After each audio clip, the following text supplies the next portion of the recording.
दोस्तों, आज मैं आपके लिए लेकर आया हूँ एक ऐसी कहानी जो आपका जीवन बदल देगी। आप कितनी भी परेशानी से जूझ रहे हो या किसी भी परेशानी को लेकर आप दुखी हो, किसी भी दुख या किसी समस्या का सामना नहीं कर पा रहे हो, तो आप इस कहानी को ज़रूर सुने। आपकी परेशानी दूर ना हो तो फिर बताना। दोस्तों, कहानी शुरू करने से पहले अगर आप चैनल पर नए हैं तो हमारे चैनल को सब्सक्राइब कर लें, ताकि ऐसी कहानियाँ हम वीडियो के माध्यम से आपको बताते रहें, आपके लिए ऐसी प्रेरणादायक कहानियाँ, मोटिवेशनल कहानियाँ लाते रहें। तो चलो दोस्तों, शुरू करते हैं कहानी। दोस्तों, कुछ समय पहले की बात है। एक राजा था जिसका नाम रामधन था। उनके जीवन में सभी सुख थे। राज्य का काम काज भी ऐशो आराम से चल रहे था। राजा के नैतिक गुणों के कारण प्रजा भी बहुत प्रसन्न थी, और जिस राज्य में प्रजा खुश रहती है वहाँ की आर्थिक व्यवस्था भी दुरुस्त होती है। इस प्रकार हर क्षेत्र में राज्य का प्रवाह अच्छा था। इतने सुखों के बाद भी राजा दुखी था, क्योंकि उसकी कोई संतान नहीं थी। यह गम राजा को अंदर ही अंदर सताता रहता था। प्रजा को भी इस बात का बहुत दुख था। वर्षों के बाद राजा की यह मुराद भी पूरी हो गई और उसे एक पुत्र की प्राप्ति हुई। पूरे नगर में कई दिनों तक जश्न मना। नागरिकों को राजमहल में दावत दी गई। राजा भी इस खुशी में प्रजा झूम उठी। समय बीतता रहा। राजकुमार का नाम नंदन सिंह रख दिया। पूजा एवं इंतजार के बाद राजा को संतान प्राप्त हुई थी, इसलिए उसे बड़े लाड प्यार से रखा जाता था। लेकिन अति किसी बात की अच्छी नहीं होती।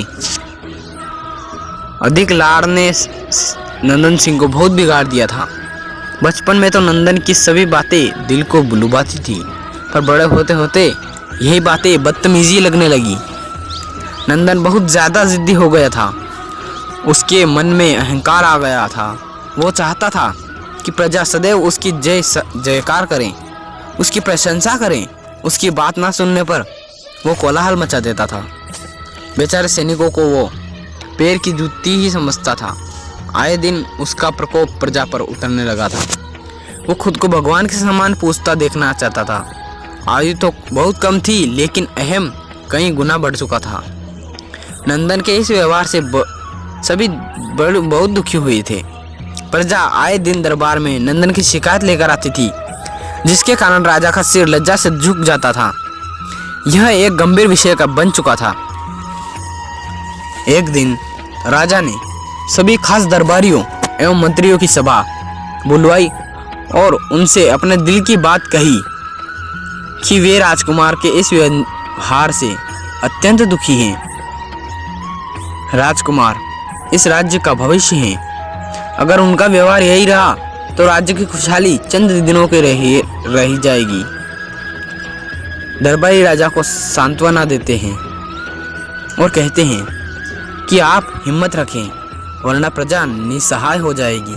मंत्री ने सुझाव दिया कि राजकुमार को एक उचित मार्गदर्शन एवं सामान्य जीवन के अनुभव की जरूरत है। आप उन्हें गुरु राधा गुप्त के आश्रम भेज दीजिए। सुना है वहाँ से जानवर भी इंसान बनकर निकलता है।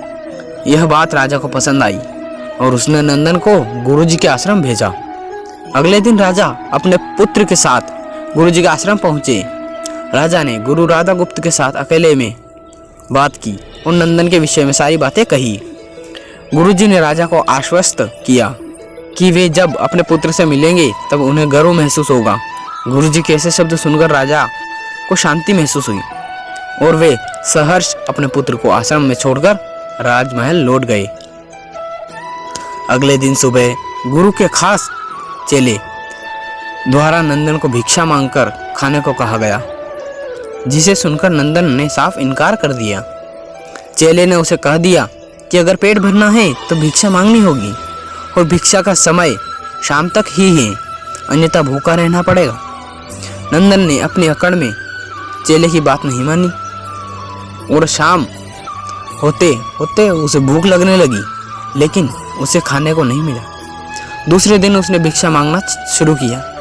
शुरुआत में उसके बोल के कारण उसे कोई भिक्षा नहीं देता था, लेकिन गुरुकुल में सभी के साथ बैठने पर उसे आधा पेट भोजन मिल जाता था।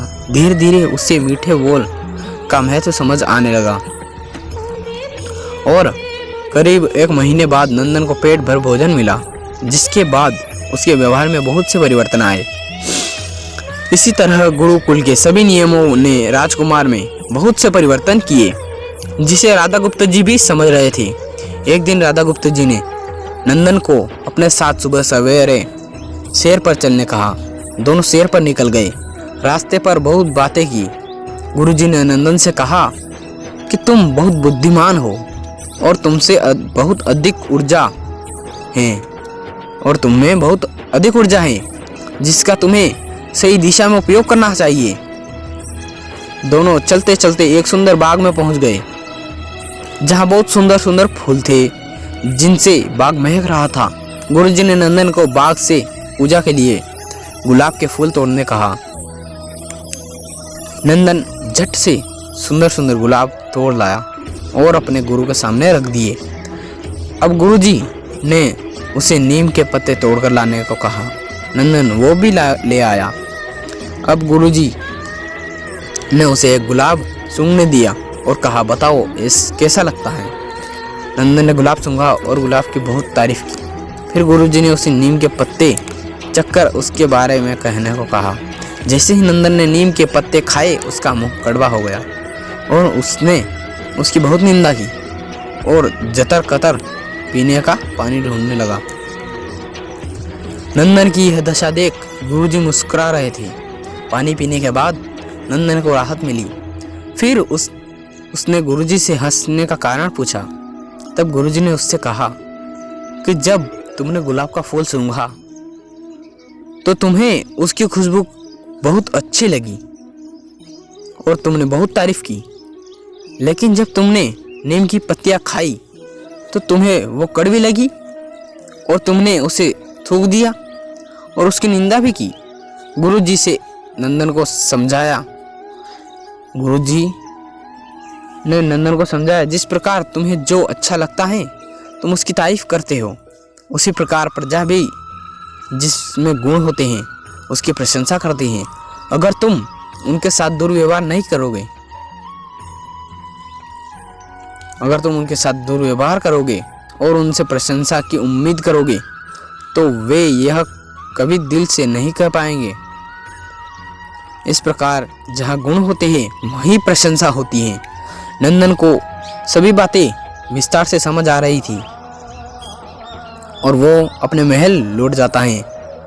नंदन में बहुत परिवर्तन आता है। वो बाद में एक सफल राजा बनता है। दोस्तों, इस कहानी से यही शिक्षा मिलती है कि गुरु की सीख ने नंदन का जीवन ही बदल दिया। वो एक क्रूर राजा था, एक न्याय प्रिय दयालु राजा बन गया। इस कहानी से हमें यही शिक्षा मिलती है कि हम में गुण होंगे तो लोग हमें हमेशा पसंद करेंगे, लेकिन अगर हम अवगुणी होंगे तो प्रशंसा कभी नहीं मिल सकती। दोस्तों, अगर आपको यह कहानी अच्छी लगी हो तो हमारे चैनल को सब्सक्राइब ज़रूर कर लें और इसे एक लाइक ज़रूर दें। दोस्तों, इस कहानी में इतना ही। मिलते हैं अगली कहानी में। तब तक के लिए धन्यवाद।